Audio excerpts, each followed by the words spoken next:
sebab berlaku penentangan oleh Rentap kepada kerajaan James Brooke di Sarawak. Yang pertama, iaitu James Brooke ni dikatakan hendak menghapus penempatan orang Iban di Nangas Kerang.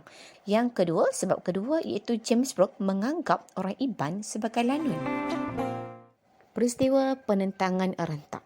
Pada awal tahun 1953, Rentap telah mengetuai pasukan orang Iban yang menyerang pasukan Brooke di kubu Nangas Kerang yang diketuai pada ketika itu iaitu William Brereton. Berlakunya pertempuran yang sengit antara kedua-dua pasukan di Lintang Batang.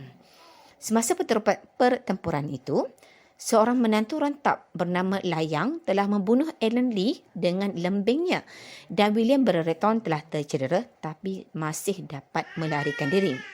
Rentap dengan segera membawa pasukannya pulang ke hulu Sungai Skrang. Pengikut Brooke kemudiannya telah membinasa dan membakar 20 buah rumah panjang tempat kediaman para pengikut Rentap. Masa ini tidak balas Brooke lah terhadap penentang Rentap kan.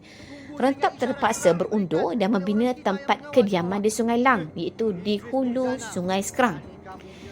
Antara beberapa orang daripada pasukan Brooke yang mara menghampiri kubu Rentap telah ditembak dan terkorban.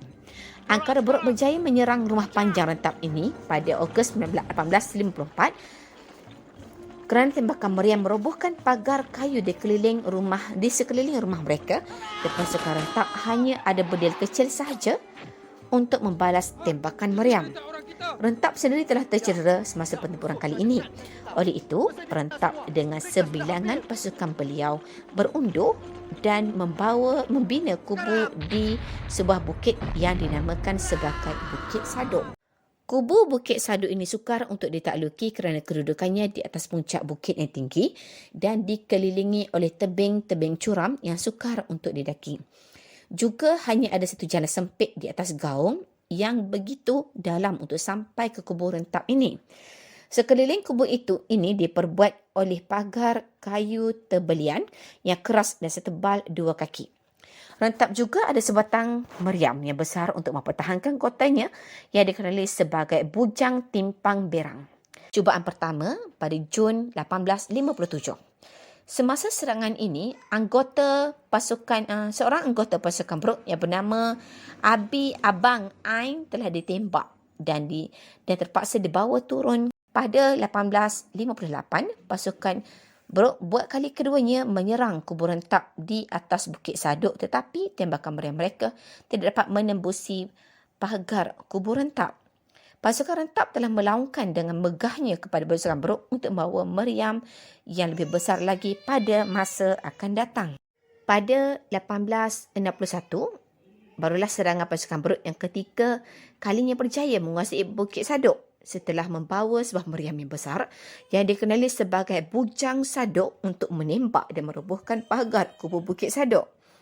Sebelum pertempuran ini, pasukan Brooke telah menawarkan pengampunannya kepada abang-abang arwah Aji yang telah ditembak mati oleh pasukan Brooke di Sungai Langit iaitu Nanang dan Luyuh supaya mereka menyerah diri dan dihukum membayar 40 biji tempayang rusak. Tawaran yang sama dicadangkan kepada Rentap dengan denda 12 biji tempayang.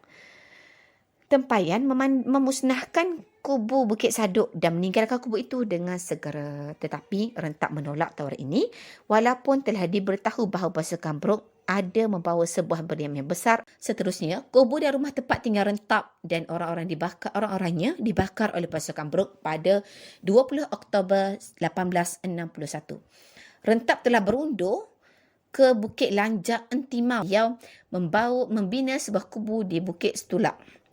Pada usia tuanya, Rentap dan pengikut berpindah ke Bukit Sibau iaitu kawasan yang terletak di Ulu Wak Pakan. Beberapa tahun kemudian, Rentap meninggal dunia di situ pada usia lebih kurang 70